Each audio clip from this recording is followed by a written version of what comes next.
No Luka in there, but you all gave him an extra day. Is that right? Yeah, with the All-Star game, we talked about it and gave him today off. He'll be with us tomorrow, practice, and then we head to Utah.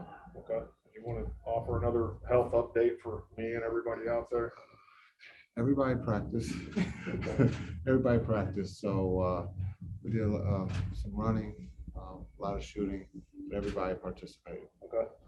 The stretch that Luka's been on, particularly the 4 games before the break, actually the same 4 games from after the trade, how much of it is you all are still trying to figure out what the scoring is going to look like post-trade, or just kind of Luka going off? Yeah, I think Luka is that type of player that can carry the load for not just 4 games, but for most of the season. And you saw that here before the break, he was playing at a very high level.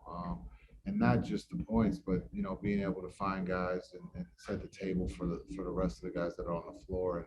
And I think everyone before I got here, being on the other side, has seen that from him. And so I think he's playing at an all-star, not just all-star, but an MVP level right now, and that's what we need going into the second half.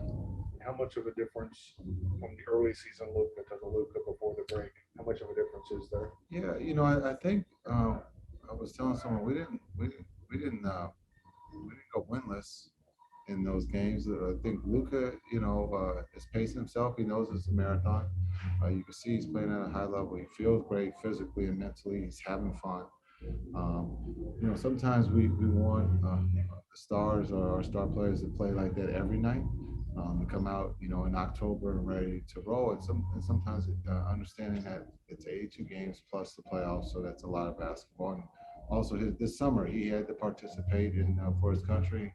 He was on the big stage, and so I think again his game is. I like where his game is right now. Going into the second half and into the playoffs. Good. All right, Dwayne, go ahead. Yeah, Jason, 16 of your next 23 games are against teams they would be in the play-in game if the postseason started today. What are you looking to establish here these last 7 weeks of the regular season? Yeah, I think just like the weeks before, just again looking at different combinations, looking at different lineups. We have 2 new players. Played 2 games, and so I think trying to get minutes under their belt, see how they handle different situations.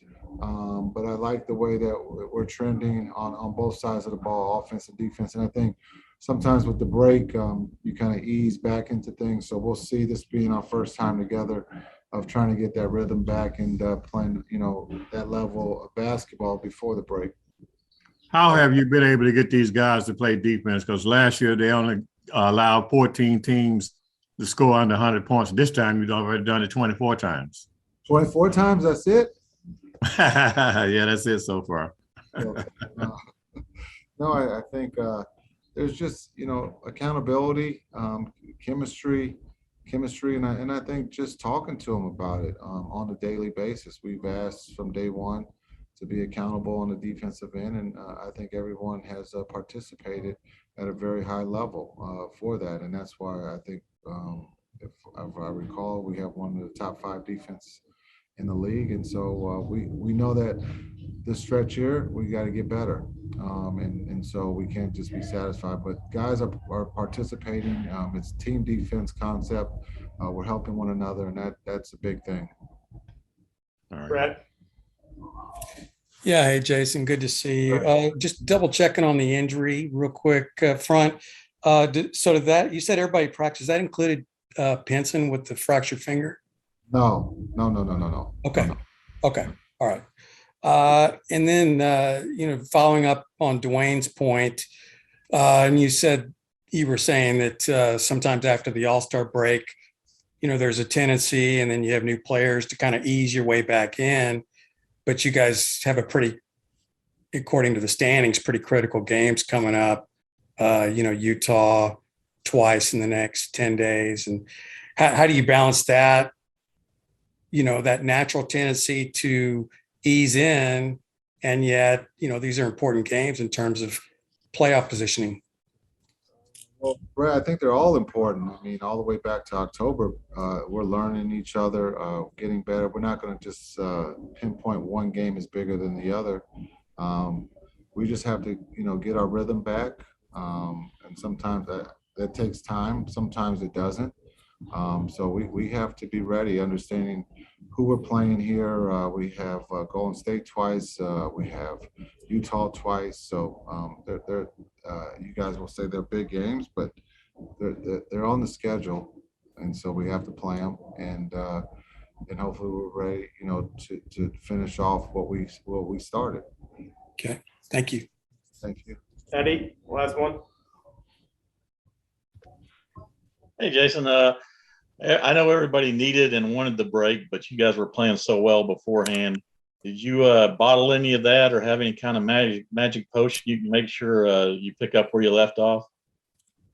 Yeah, I think we, talked about it. I thought the guys did a great job of finishing. We talked about character, culture, games that we had, just not the Miami was a big one, but New Orleans and not going on break before. But I think the big thing is we understand this. Again, we got a great group of guys in that locker room, and now we'll talk about here until the end of the season of what we're playing for and how we're going to achieve it. And we talked a little bit about it today. What are we going to do to take the next step? And hopefully they have an answer for me tomorrow. Brad, you good? Hey, I have a, Yeah. Oh, I have Jessica. I have a question. Hi. I actually want to talk about Dwight Powell. If you kind of look full circle, in January 2020, he tore his Achilles, and then January 2021, he kind of struggled, and now he's back to pretty super high efficiency, top 5 right now. And what do you attribute to his success and what he's been able to do? Well, I think when you talk about DP's character, just the person he is, I know he went to Stanford. That's not a bad thing. But he's a worker. He understands his role. He plays his role at a very high level. Again, he works extremely hard on his craft. He's one of the first in the weight room and one of the last to leave. He'll stay after the games to work, on his body, on his game. He'll go down and shoot. And so he's a true pro. I'm very happy to have him on our side. Again, I think him and Luka have a great connection, but he just does all the dirty work. He doesn't get a lot of attention, but he does a lot of things that goes unnoticed, but not by his teammates and coaches. Awesome. Thank you. I had one last one, if you don't mind, Jason. Yeah, go ahead, DP. I got all day. Okay. There's been a lot of talk about you guys needing a number 2 player since the trade of Porzingis. What are your thoughts on that? A player to wear number 2. I wore number 2. No, not that. You don't talk about a number 2 guy alongside Luka. Yeah, well, I think when you look at it, you got Brunson. You got quite a few guys who can fill that. It doesn't have to be just one player. I love our roster. I love who we have. These guys are going to compete to win. This is a team. It's not, it's Luka and understanding that no one else is considered a number 2, but Spencer could be a number 2. So we have a lot of different ways that we can go, and guys can step up and be that number 2. So I don't know. Hopefully I answered your question. Yeah, you answered. I thought it would be kind of a number 2 by committee. So you did answer it. Yes, sir. I agree with that. Okay. All right, thanks, guys. Appreciate it. All right, let's do it. So we've got one in the room here, Skyler with the Associated Press. So we'll start with him, and then we'll hop over to Zoom. How's the adjustment been for you from first getting here, roster kind of decimated, playing quite a bit, to just kind of playing when you get your shot? I mean, I've kind of been in that situation before. I think it's just figuring out what my role is completely, and I think I understand that I'm that energy guy, and just come in and play hard and do what I can to help the team, sustain the momentum when the bench is in there, and really just making the most out of whatever opportunity it is, whether it's a lot of minutes or it's a few. So, just kind of filling in wherever I need to be. That stretch that Luka was on before the break, what did you see out of him? What was impressive about it to you? I mean, everything. It was special. He showed his ability to go get a bucket when he needs to, day in and day out. And, while keeping everybody involved, I think was different. Some people can score, but kind of get away from the offense and get away from having their teammates be themselves as well. And, I felt like everybody was able to contribute in the games. How do you think it's coming along since the trade with sort of where the pecking order is and scoring and things like that from your point of view? I mean, I don't think shot attempts has ever been anybody's flaw in this team. I think we know how to shoot the ball. So I think people are just going to find where their shots are going to come, and having new guys coming in, I think they're filling in their roles nice and getting their opportunity and doing what they need to do. Good for me. Brad? You're muted. You're muted. Okay, Marquese, can you hear me now? Yeah, I can hear you. Okay, sorry. What is your sense coming in from the outside and now being an integral part of the team? What is your sense on how much guys are paying attention to playoff positioning? And it's been a while since the Mavs have had home court advantage in the playoffs. I mean, I've never been on a team that was making a playoff push. So it's different. I think we pay attention to it, but, we just go out there and try to focus on the game in front of us. And I think things are going to play out the way that they need to if we take care of business, first and foremost on the defensive end, and, offense will come. But I think we're trending in the right direction and trying to make that push. You guys went into the break having won 6 of your last 7, and here you come out right away with a pretty big game against Utah, and then after that, Golden State. Do you feel like you guys can continue the momentum that you had going into the break?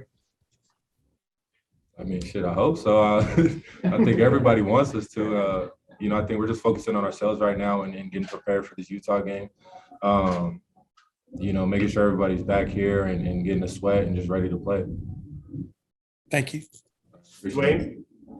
Marquese, what's the mindset of this team when you got 16 of your last 23 games against teams that would be in the play-in tournament if the postseason started today? I mean, I think we take every game serious. We lock in on the defensive end and we worry about our principles and things like that and trying to hold teams under 100. I think we've done pretty well of that the past month maybe. And, it doesn't really matter who we play. We're kind of focusing on what we need to be building and what we need to be working towards. I know you wasn't here at the beginning of the season, but why do you think this team has become such a great defensive team? I think just attention to detail and caring about what we need to do and our principles. I think that's the biggest thing is just really paying attention to details and Coach has us communicating, whether it be on or off the court, he wants us to talk and be vocal so that it'll translate. Well, one last question. Since the KP trade, there was a lot of talk about the Mavericks do not have an established number 2 guy alongside Luka. Do you agree that you guys can be a number 2 by committee, so to speak? Excuse me? You can be a number 2. In other words, you don't have to have the same guy step up and, score 20 points. You can be guy.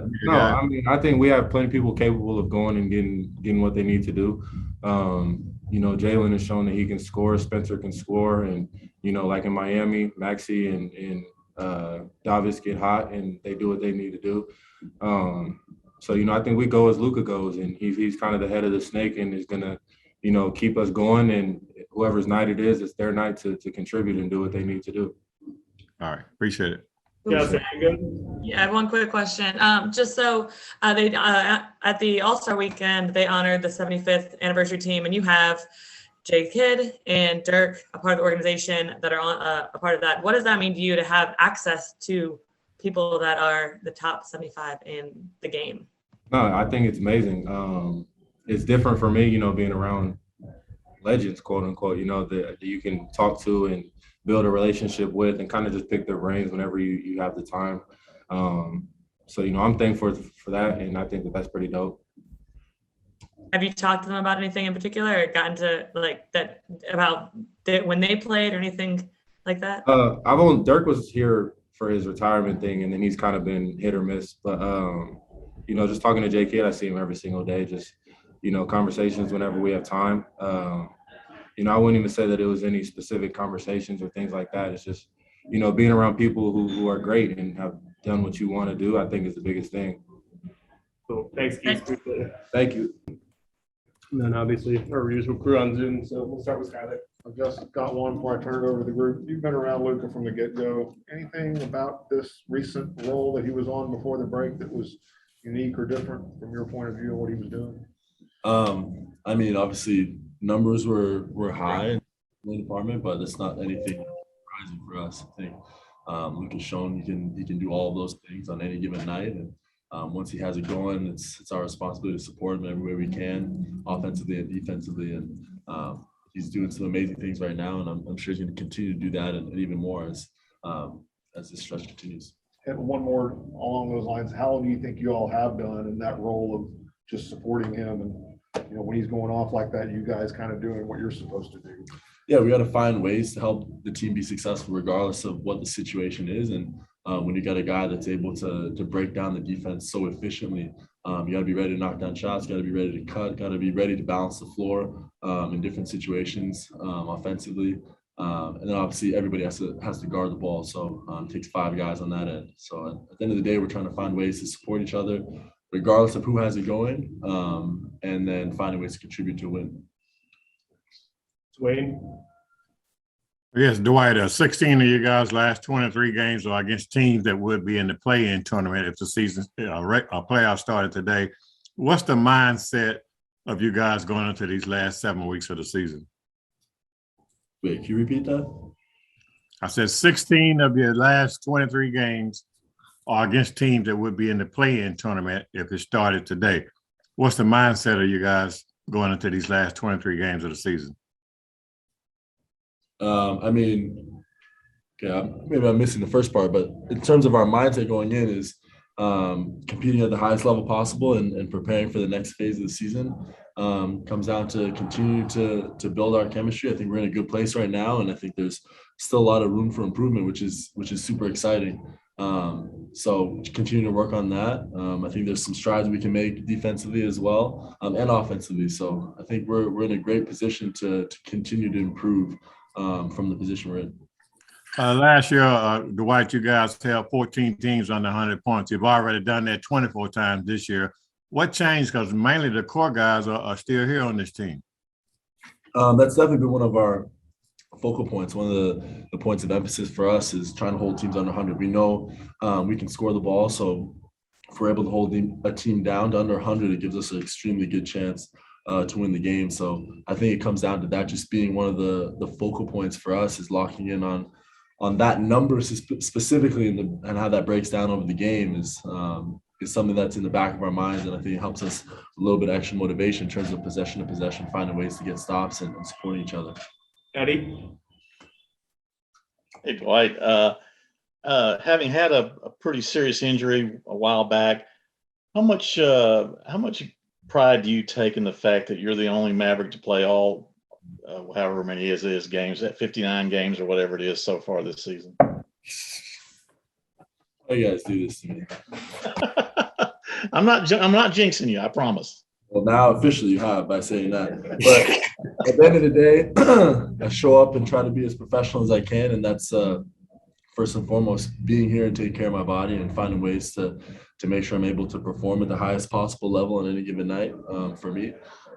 So being able to be available is something that's extremely important, I think, for all of us in our job. So I spent a lot of time in the weight room trying to be able to play. And also, the game coming up Friday at Utah. Obviously, that's they're all important. We know that, but I mean, for tiebreaker purposes and things like that, how do you like the fact that you're jumping right into a game like that coming out of a break? I don't know if I look at it in the same way as you do, but I think the first game after the break is always super important. We gotta try to continue the things that we've been doing good and continue to try and improve the things that we've been trying to improve on since before the break. So we're going up against a great team with a lot of weapons and a lot of defensive capabilities. So it's going to be a great test for us. And I think it's a good way to really come off the bat and have that challenge. So it'll be good to jump right back into things. Jess, go ahead. Hey, Dwight. So can you ever, thinking like big picture, you got hurt in 2020, January 2021, we had some struggles, and then right now you're back to that same efficiency that you had. You're playing at a very high level. What do you think, like, when you take a step back about that 2-year span, also going through COVID, and just how you've overcome that? I don't know if I'm ready to take a step back just yet. I think there's a lot of things I'm still trying to improve. I think you can ask anybody that's gone through an Achilles rupture, the rehab process kind of continues on beyond necessarily what you guys are able to see on the outside. So I'm still getting scans. I'm still trying to develop the tendon back to where I would like it to be and beyond. And I said early on in the rehab process and when I got hurt, the goal was never to get back to where I was, it was to improve beyond that. So it's been a lot of emphasis on continuing to develop my physical tools, and obviously with an emphasis on protecting that tendon and both sides now to create that, balance. But I'm not ready to take a step back and analyze just yet. I'm still kind of head down running the race. So a lot of work still to be done. And also another question, with NBA weekend, they honored the 75th anniversary team. You have 2 of the 75 best players play the game. One was your teammate, now one's your coach. What does that mean to you? And what have you, just any conversations you've had with them that you remember that kind of stuck with you about their time playing? Yeah, it's definitely a huge honor. A lot of lessons that are there to be learned, and examples that have been set, but also just to be around those guys and hear the way that they go through the everyday grind of the season, not just the major accolades, not just the big moments, but the sort of maybe from the outside mundane seeming routine things, the way that they approach those. So especially having had the opportunity to spend time with Dirk here, watching the way he carried himself and the level of professionalism he brought, but also how he allowed his personality to support that and be still a good friend and teammate and an employee and pro and all of those things. So it's been a very big blessing for me. I could write a book about all the things that I learned from those experiences, but to keep it brief, it's about showing up every single day and being grateful for the opportunity you have and making the most of it. Awesome. Thanks.